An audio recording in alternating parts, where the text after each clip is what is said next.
Look, to follow one of these two teams whose jerseys we're wearing is to submit yourself to endless suffering and pain and strife. I mean, for the love of God, it had been 26 years since Argentina had won anything. Um, and then when everything seemed to be going perfectly, we lose to Saudi Arabia. And then Mexico decides to play their absolute fucking hearts out for 60 minutes of a game. I think that's the best 60 minutes of Mexican football that I've ever seen, I think. I cannot say the same. That's not even close to the best 60 minutes of Mexican football I've ever seen. I mean, I'll give it to them. They tried. They were running. They were exerting effort. But it's just not enough. No, it's not enough. But to go up against Argentina toe-to-toe, I thought that was excellent. I thought that was an excellent game. The midfield, everybody said it was like a bad game and stuff, but I mean, there was just no attacks on goal. Both teams looked defensively sound. The midfield was just an absolute battle. Yeah, DePaul wasn't up to his absolute strength today, but I mean, no, he was He was a little shocking today. That was one of the worst games I've seen. The two games that he's played so far in this World Cup have been the two worst games that I've ever seen him in. He looks shaken. He doesn't look as stoic as he usually does. He's not making the correct decisions. And he's taking up too much forward space. That being said, the Mexican defense looked really sound today. There were not many mistakes made.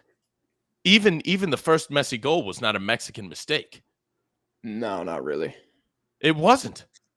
It wasn't. And there were no mistakes made on the Enzo Fernandez goal. Yes, I mean, what? That's horrendous defending. It's horrendous defending by Eric Gutierrez. You can he had 2 feet of space. He gets shook too easily. I'm sorry, look, you cannot let a guy create that much space. There's only one thing he's gonna do, which is cut in. I don't know. And take a shot. It was bad. No, there were other passing options there. I thought game. All things considered, it was pretty good. And I don't know, really the only what is it? The only smudge on the Mexican defensive reputation was Araujo. He just looked kind of stagnant. Shocking. Oh my gosh. His distribution is shocking, so bad. But he looked yes, it is bad. He cannot he can't complete a pass. He literally offers absolutely nothing going forward.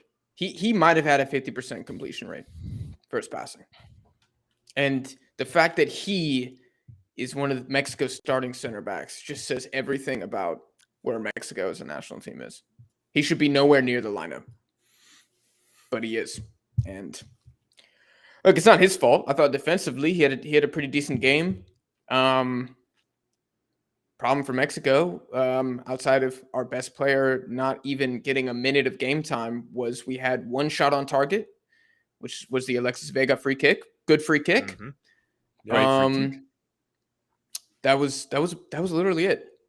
It was, I think when I compare this to how Mexico's played against other big teams in previous World Cups, this was the weakest performance.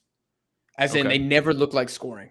Like, even though we've lost to Brazil, like when I think about the fight that we put up against the Dutch, it wasn't there today. It wasn't there today. This was a draw, just try to play for a 0-0. There was almost no desire to score. Same with, Argentina 2010. I don't know about that. I don't know about that at all. I think there was a definite desire to win, and that's the only thing that kept you guys in the game. I mean, almost the majority of Mexico's possession was in Argentina's half. Argentina was on the back foot for the entire first half. What possession? We barely had any possession. What are you talking about? Every time Mexico... we must have been watching different games then. You guys were offensively threatening. Yeah, you don't have somebody to actually put things away, but I thought the majority of that was due to Argentina's sound defense today. Otamendi played absolutely out of his skin. It's one of the best games I've ever seen him play. He was playing really fucking well. I don't think he had much to do. He had a ton to do. Are you kidding me? What do you mean? You talking about when it was for Argentina? It was 4 Argentine defenders versus Chucky Lozano, and they got the ball off him. That was when that's the best game you've ever seen him play. It was easy. It was easy. Are It was literally you're Alexis discounting Vega you're and Chucky discounting all Lozano the versus the entire crosses. back line. You're discounting all the crosses, all the aerial balls won, all the opportunities that went through. There were multiple times. You're forgetting all the good parts here. You're We forgetting the good probably parts. had 2 dangerous-looking free kicks from Luis Chavez, who was probably tough to say if he was Mexico's best player, but he's definitely one of the best because of his delivery. But that only happened twice.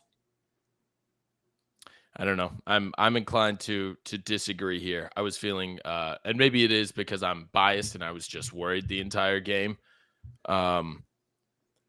Because that's what I've been conditioned into, but I was very stressed out.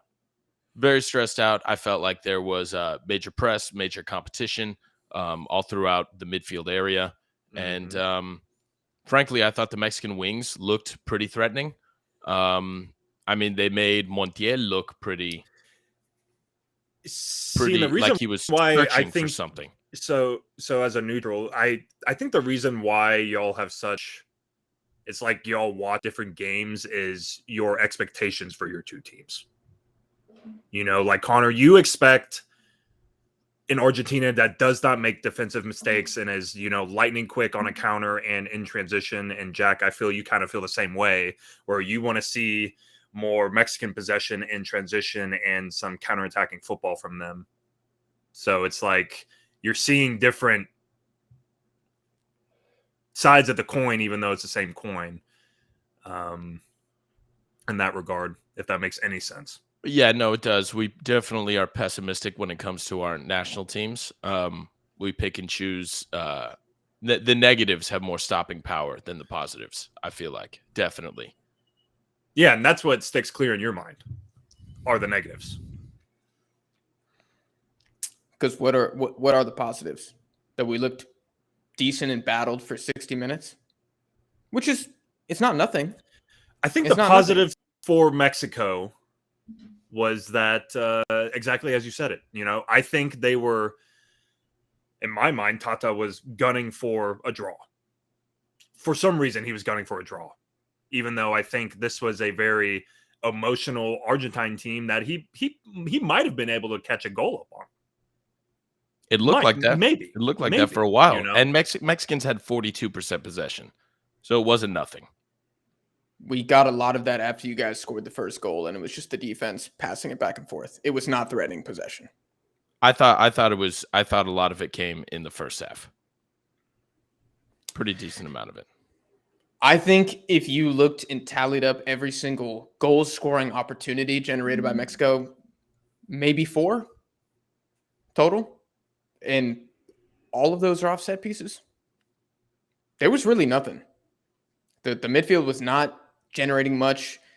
Whether it was Chucky Lozano or Alexis Vega who got the ball, he had no one to pass it to. They were trying to dribble 6 people and just win a corner kick. That was the whole strategy. And it's probably because we're playing a 5-3-2 with the midfield instructions to be stay back and defend. So it's literally the front 2 versus the Argentine midfield and back line. And it was just a futile, you know. It was. Tata's game plan was let's get a 0-0, go in Saudi Arabia, beat them, finish the group with 5 points. Yeah, which if that was the case, then you would think that he would prep the lads for, hey, whenever we get set pieces, which you know they're going to come at some point because this is a highly emotional game for both teams, that we need to take full advantage of it. And I think the only one that they did take full advantage of was that Alexis Vega free kick. Yeah. And that was all one man. You know, that was not a team effort. That was just a good effort from Vega. Yes, exactly. There was no good offensive team play from Mexico. There was only a couple times we strung 5 passes together. You I don't can't. think we made it difficult for Argentina physically, but You can't with old men in the transition. You can't. Dude, this is what I'm talking about. We're talking about Mexico. All right. And people are going to look at this and be like, oh, well, we ran and made it difficult. This team should be so far past that as the bar of expectation. And it shows that it's been complete stagnation for decades now. if we see teams like Costa Rica make quarterfinals runs, the United States quarterfinals runs, and Mexico just they made it difficult for Argentina, like check mark success. It's embarrassing, and it's unacceptable. Well, granted that shouldn't be the expectation there, but I think there's a lot to be said for the energy and style of play. It was challenging, one of the World Cup favorites. You guys look better than the United States in a lot of points, in my opinion. I completely disagree. That is Wow. a hilarious statement to me. I think the U.S. If these teams meet in the round 16, geez, the U.S. win 3-0. I mean, they'd run rampant on Mexico, and we're not. I mean, maybe if Tyler Adams plays out of his skin, but I think against the United States defense, I mean, they're catching Walker Zimmerman out. I don't know. I disagree. I thought there was a lot of contention there, and yeah, maybe there weren't like outright goal scoring opportunities, but there was a lot of threatening play out on the wings. And just because Raul Jimenez isn't the same one that we've seen in years past since his injury, you guys don't have a scoring option. The United States has more than that, but I don't know. I think the wings facilitate for a decent amount of offensive play, and you had Argentina on the back foot, and I think that's saying a lot. But yeah, I was completely stressed out for this game, so I think if Mexico had beaten, I think you're being extremely flattering of Mexico. I think you want Mexico to be better than they actually are. I think I do. They're not. I think I do. Yeah.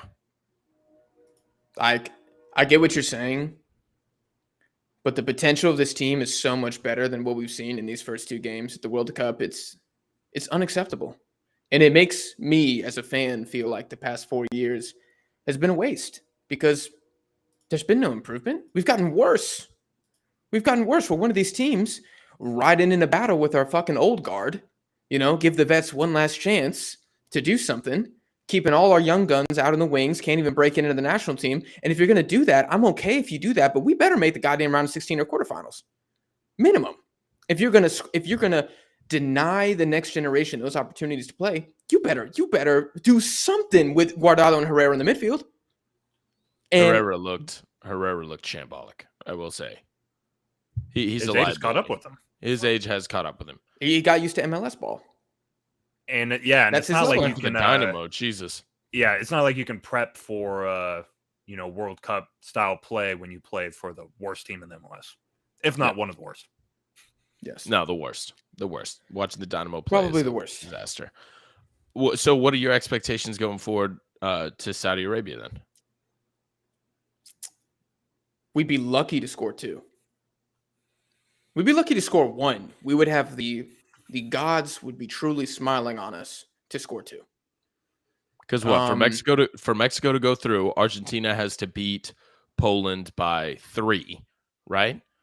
And Mexico has to beat Saudi Arabia by 2.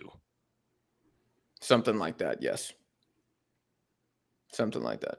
Because now they have a plus Poland's 2 goal differential. Yeah. So we need a 3-goal swing somehow. Yeah. Yeah. Either we win 1-0 and you guys beat them 3-0, or we beat them 2-0 and you guys beat them 2-0, something like that. And then I'm not sure what it would go down to, yellow cards or something for the fair play thing. I don't know. I think Mexico's got a few. They at least have 2 yellow cards. There were 19 Mexican fouls today. 15 Argentine, so I'm not standing on top of my high horse here. It was for sure Messi contributed a couple. It was very physical, but nobody got injured. Thank God. They were trying. They were trying. Messi almost injured himself. Jesus. I don't think anybody was trying to injure anybody. I just think it was maximum shithousery out there. Not fully intentional. I'm going to take you out of your entire career. Yeah, nobody's targeting here. But more like, I'm going to go in hard. Like, this is a hard tackle. And the ref was letting it go. Stupid tackles. The ref was letting it go. Because it's entertainment. He was probably told by FIFA, like, yeah, these guys are going to try to kill each other out here. Unintentionally or super intentionally. I thought he was a solid kept cards ref. in his pocket. I I thought he was so a pretty too. solid ref. Yeah. Shit, he forgot him in the locker room, I bet. He's like, oh shit, I don't even have these on. No Mexican's going to be blaming the ref for this result. I mean, that would be insane. Yeah. But I mean, look, Argentina. This was pretty typical of the team under Scaloneta. Like ugly, gritty wins. I don't know how many times this happened in World Cup qualifying, and this is kind of what I expected in the World Cup too. You know, I feel like everybody who expected Argentina to score 4 or 5 goals a game, well, you probably haven't watched the You haven't team in been a while watching. because Yeah. that's not how they play. This was a very Argentine performance, Correct. which is encouraging if you're an Argentine fan because it's kind of like back to business. You got the monkey off your back with the Saudi loss, and Poland are nothing special. Like it'll still be difficult, It's going to but be difficult. you shouldn't be terrified. You know, No, the potential is there. I mean, we started producing offensively late, albeit. It really, dude, it's really feeling like Argentina can only produce 45 minutes of quality football. Good quality, world-class quality, but 45 minutes max. Everything else is just like batten down the hatches. Let's just survive. yeah, the midfield looks slow. I don't know if it's the Lo Celso injury, but even The my Lo dad Celso- was I watching. don't- He was like, don't know. "Why are they passing it so slow?" And I was like, Yeah, "I don't know." yeah. It's just, dude, DePaul, the engine in the middle. He's just kind of off his game right now. I'm so thankful that we saw Cuti Romero return to form. I mean, the man had 2 or 3 stops and headers out there that made him look like himself again, which was, I mean, thank God for that. Well, he's marking a 50% Raul Jimenez, so he better clear those chances. I'm just saying it was I was grateful to see him look confident again, and I mean you just hope DePaul has that going forward because Enzo Fernandez scored a great goal today, but I mean that guy's not going to carry you through. He looked good. When He he came looked on, good. he looked good. He looked good, but he didn't look good in the Saudi Arabia game, and he started that. McAllister, I thought looked good. He was the only the really You one. sure he who started? was- You sure he started Saudi Arabia? Enzo Fernandez? Yeah. I thought he did. Did they bring him on later? No, he was a sub. I'm pretty sure he was a sub. Okay, word. That'd be I don't know if McAllister started both, but somebody was in the 3. Oh, it was Let me check. was it Messi, Paredes, and Yeah, DePaul? Paredes, Papu. Paredes, Papu Gomez. Yeah, and Papu Gomez was out left. Yeah. Okay, yeah, you're right. You're right. I don't know. I thought McAllister looked really good. I thought Guido looked decent, but again, slow. Like you said, it was pretty slow offensively. The only time we got a fire under our ass was whenever you guys got the ball and then everybody scrambled back. I mean, as if their lives depended on it, which they kind of did. It's so strange that it did feel like a slow game from that perspective.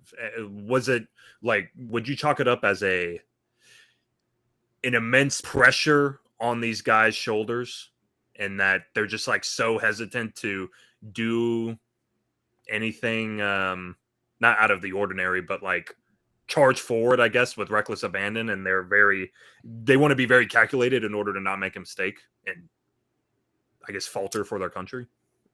Argentina was afraid. It looked like going forward. I mean, the second that DePaul had more turnovers than it felt like the rest of the Argentina team combined. Yeah. So yeah, every time he would move forward, everybody else would move back. They were like, "We're not doing this. We're not doing this." So I mean, yeah, that's what I felt like. I did feel like we had a decent amount of contention in the midfield. It felt like we were only producing defensively. Each team was waiting for the other one to really make a move. Yeah, I would say that Mexico was definitely nervous, and there was I could count on one hand how many times the fullbacks got forward for Mexico. It was very obvious that, like I said, Tata Martino said, back 5, stay put, midfield 3, don't fucking move, just launch the ball up top and hope that Chucky Lozano beats 5 Argentines by himself. That was the offensive game plan. But to the And- fullback's credit, it shut down the Argentine forward momentum. Like our fullbacks and our wingers couldn't really get past you guys. Yeah, defensively it was good, but I just, as a Mexico fan, you knew the crack was going to come. This is individually, these are not very talented defenders. A couple of them are past it. I thought Kevin Alvarez, the young guy in the back, actually had a very good game defensively. Seemed the most composed. You know, him and Cesar Montes, I would say, did well. But yeah, we don't play like this. We don't play like this in qualifying. We don't hunker down. We don't turtle. So, you know, it's like asking the fucking Welsh or something to play possession high press football. They don't play like that. So when they have to, they look lost. And I think Mexico a little bit. With it. Yeah, everything's just going to be, eventually someone's going to make a mistake because it's not second nature, because that's not what you've been doing. Especially when you come out of 5-3-2, which we don't play. So you're playing a different style of football and a different formation. And at this level, everything needs to be like telekinesis, bro. Like, or I'm not sure if that's how do you communicate without speaking? What do you call that? Telepathy. Like, yeah, you need a telepathic connection with everybody around you. And I think we saw in the Messi goal, it was just like the center back hesitated just the slightest. Like, do I step up? What do I do? He like didn't really look comfortable. Is that my man or not? Yeah. And I think it was unfortunate because I think they were Araujo and Moreno were kind of like blocking Ochoa's view a little bit. You could tell he didn't see it until it passed into the box already. And at that point, it was very reminiscent of the first Saudi Arabia goal against Argentina. You know, if Ochoa has even like a meter, not even a meter for this one, it was honestly a lot closer. Like you give him an extra foot, pretty close, Jim. He stops that shot. Yeah. So I don't know. I think Memo only had like maybe one save with his feet against Messi. Well, Messi like crossed it in. There weren't that many Argentine opportunities, to be completely frank. Yeah. But can y'all believe Mexico's best player did not play? No. I think can you guys tell me another national team that would do this? Yeah, and the commentators on Fox were trying to say that this is all a part of Tata's grand plan, and that like he wants to play a different style of football, so he left him on the bench, which is crazy. A fan favorite and arguably the best on paper on the bench. Yes. Well, he doesn't even have literally trying to turtle. Team, so yeah, we could talk about that in a second. We're trying to literally turtle with our defensive midfielder on the bench. Yeah. And then Guardado gets hurt in the 40th minute. And I think surely here comes as Eric Gutierrez. I was like, okay. I mean, I like Eric Gutierrez. Kind of. I think he always plays better for club than he does for the national team. But I was like, what? Does Herrera have to tear an Achilles for Edson to get on the field? It's just incredible. Like, I would love to hear, and I don't think all the post-game interviews have come out yet, but somebody's going to ask Tata, like, why did you not put Edson in? And I really want to know what he says. Because that master plan you're talking about, Jake, I don't know what it was. He's going to unzip his fucking training hoodie. And I mean, shit, the commentators didn't know. They were just saying it was part. That was it. They had no idea what was going on. I don't know, dude. And maybe it's just a simple, like, he thinks the old guys, the old heads in the locker room deserve the start and deserve to be in the game the whole time because this is a high-pressure game. Maybe he thought it was a mental capacity thing. Maybe. But I don't know. Experience, it only gets you so far, right? It's not like the old guys don't get nervous. Yeah. Messi looked nervous. The fucking GOAT looked nervous. There's definitely a trade-off between talent, form, and experience, especially in the World Cup. Yeah. Look, Argentina, I think that was a big win for them. It was a good win because Mexico made it difficult. I don't really know how a game gets more physical than that without somebody getting a goddamn red. So that's probably as like rough as it's going to get. and I think they coped with it. I think they completely neutralized Mexico. I mean, if y'all disagree, let us know in the comments. And that's how you bounce back. They pulled in Iran, got shocked on the first match, didn't let it get to them, and they bounced back. And now they're right back in the driver's seat. They beat Poland. They win the group. And it's a fiesta again. So they're right where they want to be. Obviously, you'd rather have 6 points now instead of 3, but it's looking good. That looked like vintage. Well, I'm not gonna say vintage Argentina. Argentina under Scaloneta. That's what it looked like. I must admit, I feel extremely emotionally drained and disappointed with Welcome how to things have football gone. as a sport. Yeah. It's a lifestyle. It is a lifestyle. I think that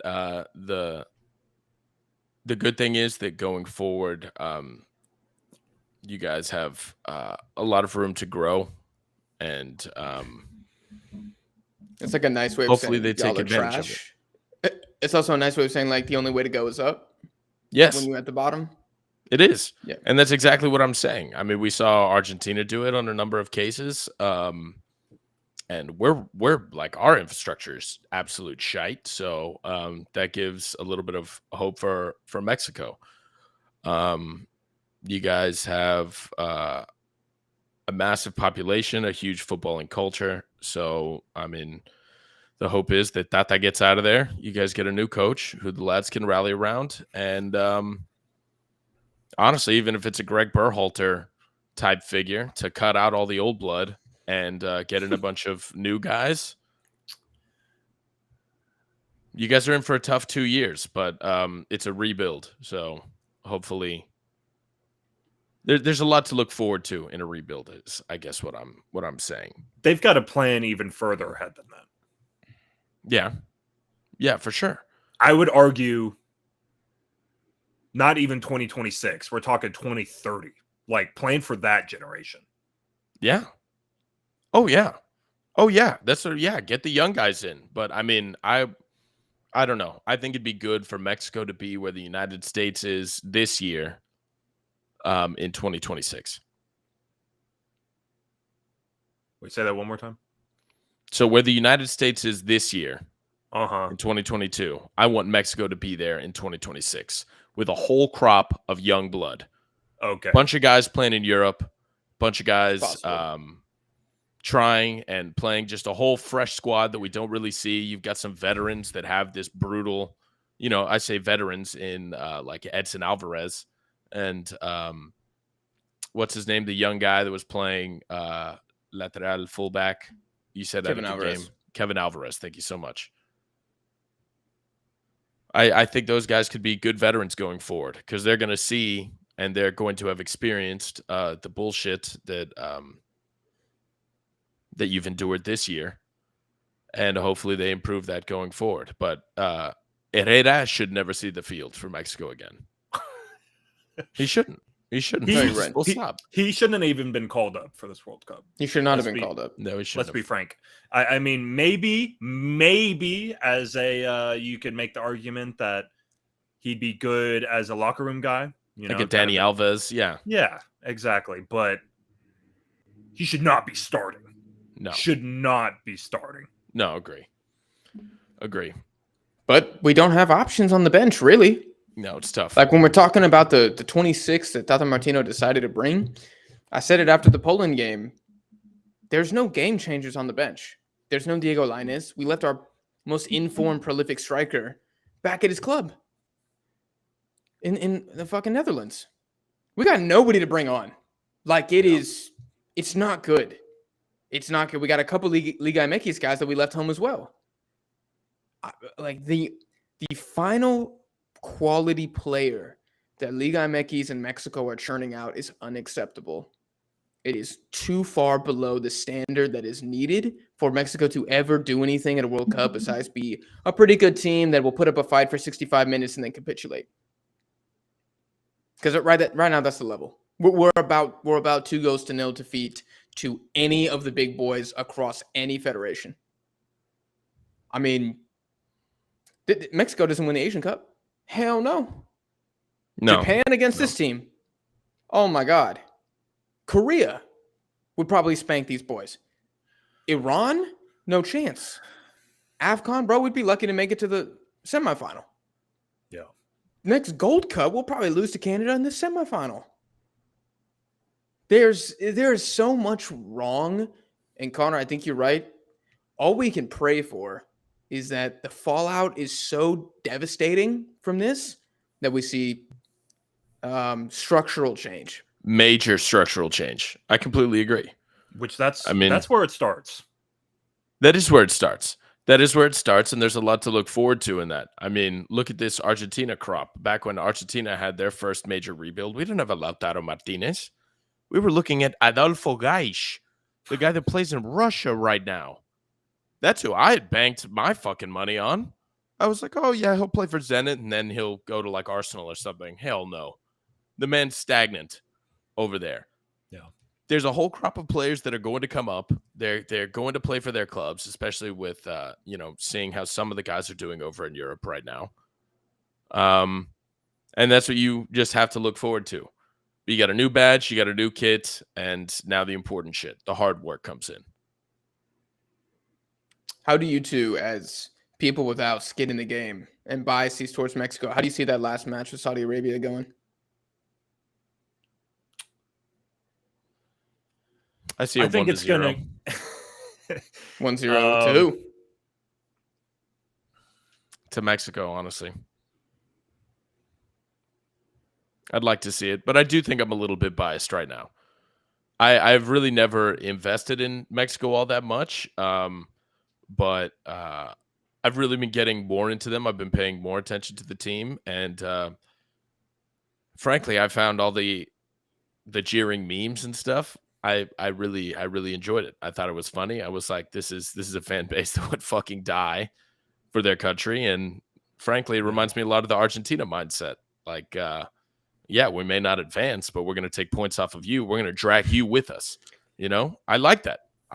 That's a fun mentality. It's one that I'm kind of familiar with. You know, if we can't have it, nobody can. We're going to ruin it for everybody.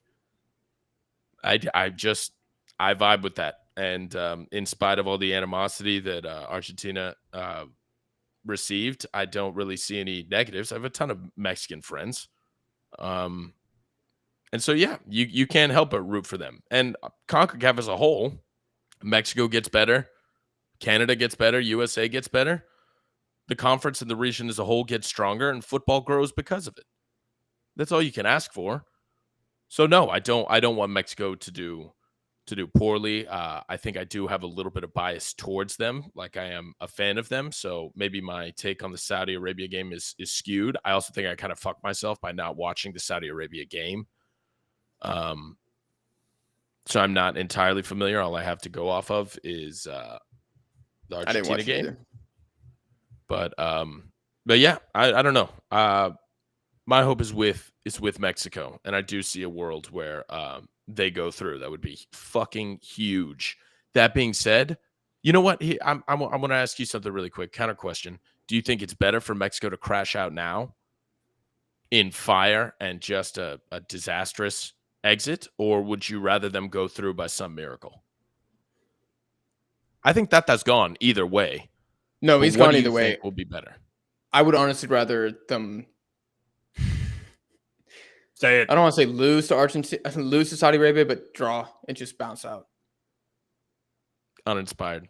Because I'm telling you, just do the bare minimum. There is no team unless Australia go through. And we play Australia in the round of 16, we're not scoring against the Danes, the Tunisians, or the French. It's not going to happen. We will lose in the round of 16, 2-0, no matter who we go up against. And then at least all the cronies back in Mexico City, they'll be like, well, we did it again. Knockout rounds. Done. Mission accomplished, baby. Let's go back to what we were doing before. So, yes, I would much rather have the streak broken. Mexico not even score a goal in the group stage, which honestly, I don't think they'll score against Saudi Arabia. And yeah, it just crashes and burns because it needs to happen. doesn't need to happen. It does need to happen. Got to put the dog out of its misery. Like, it's just, there's no bringing it back at this point. There's no bringing it back. We didn't even bring you the don't, roster. you don't really want to, even if there's the potential to bring it back and find like a really good form right now. That'll just carry through. Like, Yeah. then you keep Herrera, you keep Ochoa, you keep all these guys on here, which, I mean, to be frank, like, no shade, I admire Ochoa. I respect him tremendously, but I think his time is done. He's got to lace up his boots and hang it up for the national team and maybe look at coaching for them. That'd be cool. Yeah, I could see something like that. It would suck for him to need- go out like this, not Yeah. making it out of the group, but I mean, But that could maybe foster, him saving that Mexico could all these foster- years has been bad. Well, I don't know if it's been bad. I mean, it's been incredible for him and his reputation and the country. You know, one of the major golden spots of international football, a prolific shot stopper. But I mean, maybe you need somebody like that who knows exactly what not to do in the staff, because that's going to carry weight. The young guys are going to listen to him, and the old guys who are too stubborn to change their ways, they're going to be like, oh, okay, no, hold on. Here comes somebody of note to tell us to hang it up, to switch something up. I think that's where he needs to be focusing his attention now, because there's nothing else he can do for this team. No. Unless he's got like another 6 years in him. No. That'd be a failure. I saw a very interesting segment on ESPN FC talking about how, it's Guardado's 5th World Cup, Ochoa's 5th World Cup. It's only the 3rd one he's played in, but it's still his 5th one. And the debate was basically like, is this good or bad? And I never really thought about it, but one of the guys was arguing that it was bad because he's like, why the hell do you still have the same player playing in 5 World Cups? That kind of shows that you have not developed anybody capable of replacing him in 20 years. Yeah. But what would you... Yes, but also he is so prolific. Like, how do you drop him? Like, what's the excuse to drop him? It's like Ronaldo of Portugal. Like, yeah, you should have better options. But we don't have. drop But that's the him. thing. That's the thing. Maybe Mbappe plays 5 World Cups. We don't have Mbappe. Yeah. Maybe Messi plays. We don't have that. We have Andres Guardado. No disrespect. He's a legend. But that is not the type of player that you want representing you at 5 consecutive 20 years at the World Cup. Like, that is crazy. I think Ochoa is different. He is the exception there. I think you guys, you do a lot worse this World Cup without him. So yeah. Perhaps I'm on with Ochoa's goalkeepers, side. yes. But you cannot have outfield players playing that long. Yeah, Again, I agree. This ain't Luka Modric. Yes, correct. That's just how I feel about it.